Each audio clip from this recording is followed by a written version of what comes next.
Praise the name of the Lord. Hallelujah. Amen. Brethren, I welcome you to another broadcast, and it is my prayer that God opens your understanding to this message in Jesus' mighty name. Please join me and let's sing this song together. And the song goes like this. There is no mountain that we cannot climb. There is no mountain that we cannot climb. When I say we, I mean Jesus and I. When I walk with Jesus and He works with me, there is no mountain that we cannot climb. Amen. Please say this prayer very well. Say, I jump out of the prison of no helper. In the name of Jesus, I jump out of the prison of no helper. In the mighty name of Jesus, I jump out of the prison of no helper. In the name of Jesus, I jump out, I jump out, I jump out, I jump out, I jump out of the prison of no helper. In Jesus' mighty name, we pray. Amen, amen, amen. Please take your Bible and go with me to the book of Exodus. Exodus chapter 2. I read from verse 16 to 21. Exodus chapter 2. From verse 16 to 21. Praise the name of the Lord.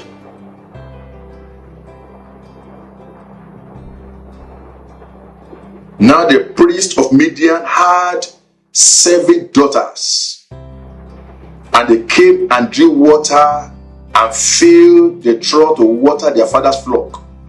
And the shepherds came and drove them away. But Moses stood up and held them and watered their flock. And when they came to Reuel their father, he said, how is it that ye are come so soon today? And they said, an Egyptian delivered us out of the hand of the shepherds, and also drew water enough for us, and watered the flock. And he said unto his daughters, and where is he? Why is it that ye have left the man? Call him, that he may eat bread. And Moses was content to dwell with the man. And they gave Moses Zipporah, his daughter. Praise the name of the Lord. In this passage that we have just read, here we can see clearly the wisdom of an elder, the spirituality and experience of an elder we can see in display. Praise the name of the Lord. The priest of Midian was Moses' eventual father-in-law. His daughter saw a strange but very important personality, but they couldn't make him out and thought him to be an ordinary man. And their encounter with him, they thought it to be a coincidence. But immediately they narrated the account of this encounter to their father. The priest could see through their speech and beyond their understanding, beyond what they have seen, that they had encountered an important personality, possibly an angel. No wonder the Yoruba adage says, when children are cutting trees in the forest, it is the elders who know where it will fall. The elders can see far beyond the young ones. Praise God.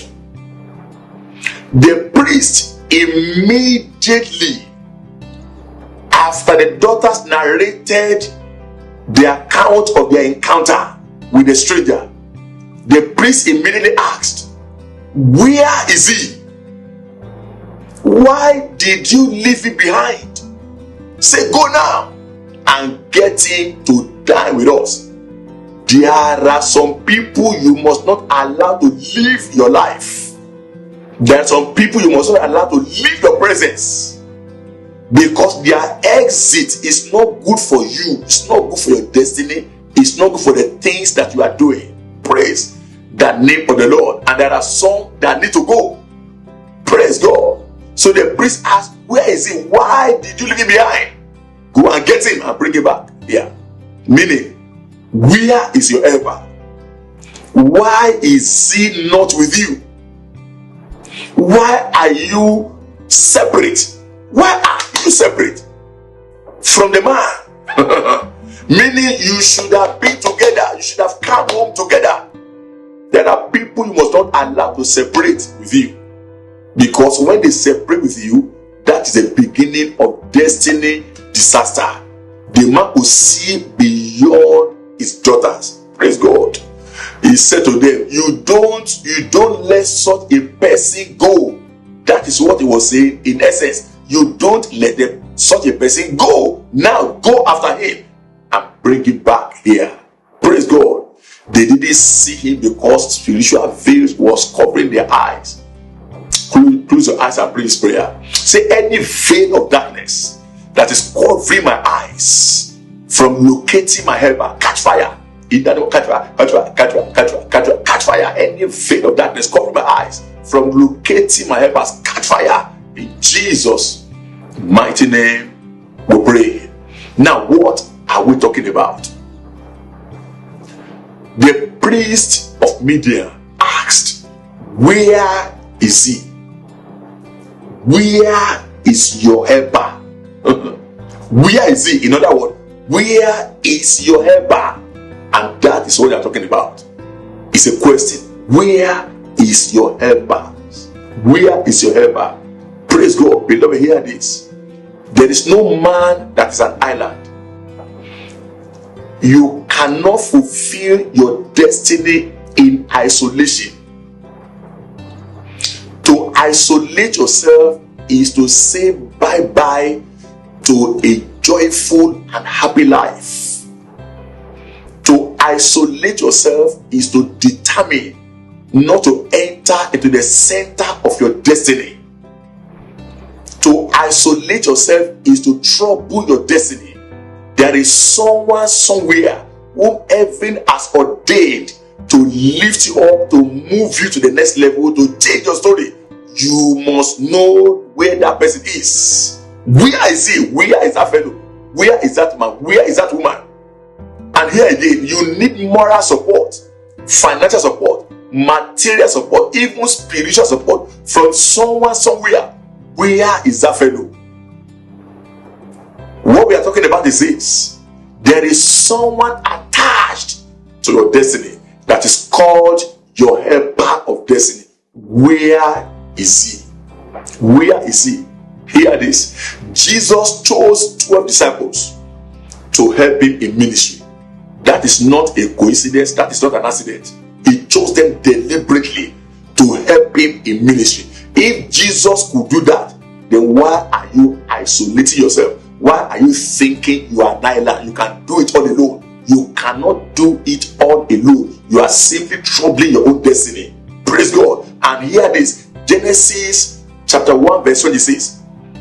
The Bible says, and God said, let us make man in our image, after our likeness. Let us means more than one person. That is the Trinity. Praise God. Then who are you to think that you can do it all alone? Hear this again. The need for a helper in destiny cannot be overemphasized. And even we are told in Ecclesiastes chapter 4 verse 9 and 10, say two are better than one because they have a good reward for their labor.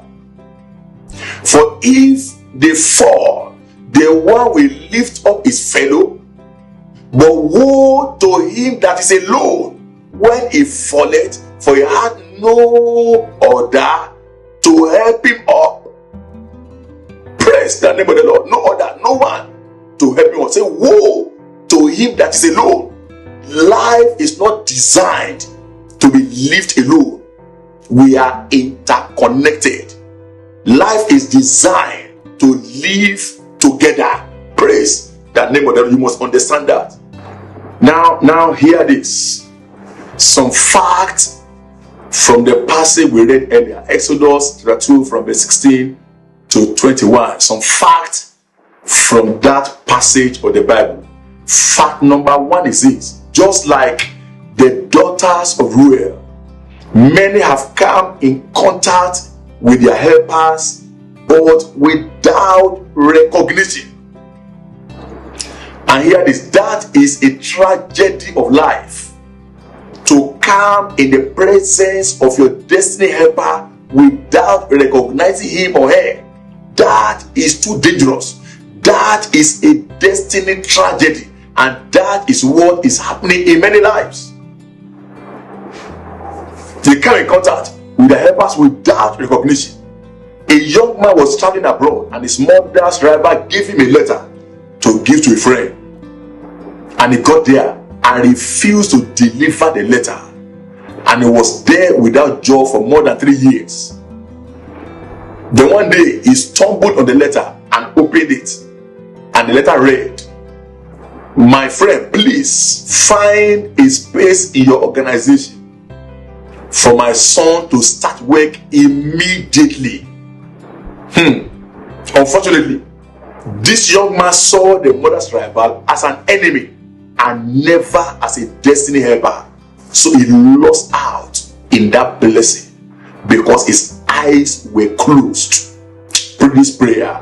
Say, "My Father, open my eyes to locate my helpers." Say, "My Father, open my eyes to locate my helpers." Open up, open up, open up. Open my eyes to locate my helpers. My Father, open my eyes to locate my helpers. In Jesus' mighty name we pray. The second fact is this: an encounter with your helper will simplify your efforts. An encounter with your helper will simplify your effort. That is what we saw in the case of Moses and the daughters of the priest. Before, when they went to feed their father's flock, they encountered trouble, and that made them to always come back home late. But this particular day, they encountered their helpers who simplified their effort. He fought their battle, helped them to feed their flock, fetch water for them, to the extent that they got home earlier than usual. And the father asked, "How come you came home early today?" And they narrated their story to the father. Two are better than one. An encounter with the helper will simplify your efforts. Hear this: an encounter with the helper will add to your energy, subtract from the problems, multiply your effectiveness, and divide your difficulties. Is that not what we see in the case of Moses and the daughters of the priest? Praise God. Your helper will add to your energy, subtract from your problems. He fought their battle. Amen. Your helper will multiply your effectiveness. They were able to finish and got home earlier than before, and divide your difficulties. What was difficult for them, Moses made easy for them. That is what the helper will do to you. And the third fact is this: there is someone somewhere that heaven has ordained to help you to carry your cross. Are you a widow? Your husband died and the family came and took everything away. Hear this. Don't cry. Pray. Your helper is somewhere. You need to locate him. Are you a single parent? You are made to do everything alone. No husband. You are the one doing everything yourself. Or are you dead, you are an orphan? No father, no mother. Are you incapacitated? And now you are bent to yourself. You don't even know how to even do things again. You have done all the best you can, and yet you couldn't make ends meet. Praise the name of the Lord. Your helper is somewhere. You need to pray to locate it. There's someone heaven has ordained to help you. You pray for that person to manifest. A young man was taken to court and was being judged over an offense he never committed.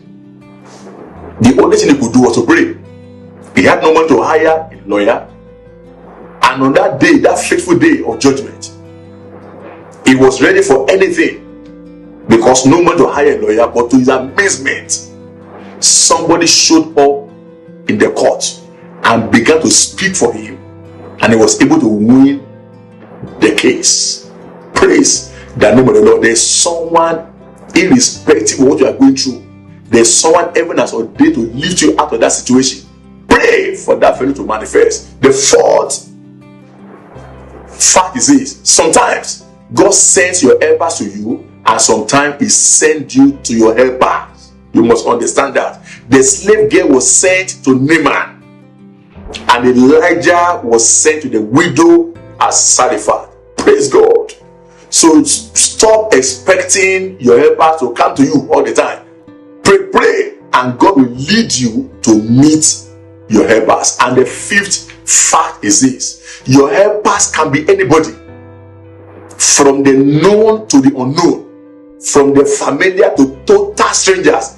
That is why you must be kind and good to every man, because you never can tell who your helpers are. And the sixth and the last one I want to mention: sometimes your helpers need your care first before they will manifest their assignment. They need your care before they can manifest their own assignment. A man was going to office when his car broke down. He was confused and didn't know what to do.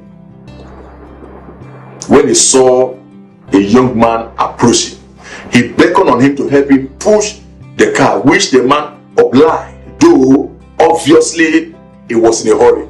So he pushed and pushed and pushed and pushed. The car refused to start. So the two of them began to look at the engine, look at whatever could be the cause. And after some hours, they fixed the car. And the owner of the car said to him, "Where are you going so that I can drop you there?" And the young man said, "No, don't bother, sir. I was going for an interview, but it's late. By now, the interview is closed." And the man said, "Now you have a job." And that is it. He got the job instantly. But first, he helped that man unconsciously, not knowing that he was helping his helper. Sometimes your helpers need your care before they can manifest their own assignment. You must understand that. Now, what to do for your helpers to manifest? What to do for your helpers to manifest? Number one is this: you must be humble. You must be humble. Pride will separate you and your helpers. Stop living your life in pride. Be humble, because you never can tell when you will meet your helpers. You never can tell who your helpers are. Praise the name of the Lord. So be humble at all times. The second thing to do for your helpers to manifest: you must be willing to entertain strangers, whether it's convenient or not convenient. You must be willing to entertain strangers. Even Hebrews 13 verse 2 says, "Be not forgetful to entertain strangers, for thereby some have entertained angels unaware." Praise God. They have entertained strangers unaware. So you must be willing at all times to entertain strangers. The third thing to do, be obedient to God. Whatever God is asking you to do. Wherever God is asking you to go. Elijah was sent to the widow at Zarephath. Praise God. And there he encountered his own blessings. And the widow of Zarephath also encountered the power of God. Be obedient to God. When Elijah got to her, say, "What do you have?" Say, "The only meat we have is what me and my son will eat." And that, say, "Go and bring it." She obeyed the voice of a prophet, and she experienced the power of God. Be obedient to God. The fourth thing to do: break every barrier between you and your helpers. Every barrier between you and your helpers must be broken. Physical and spiritual barriers, in particular spiritual barriers, all the curses must be broken. Your mother always say to you, "You will never find help because of this that you are doing to me. You will never find help." These are curses. It could be playful curses. Whatever category of curse, you need to break them. Do you have in your life covenant with failure? It must be broken. Evil masks and evil veil must be roasted. Your pride, your unforgiveness, ingratitude, the eternal strangers hiding in your temple, all of this must be dealt with if your helpers of destiny must manifest. And the fifth thing to do for your helper to manifest is this: help others, invest in them. It pays great dividend. Help others, invest in them. It pays great dividend.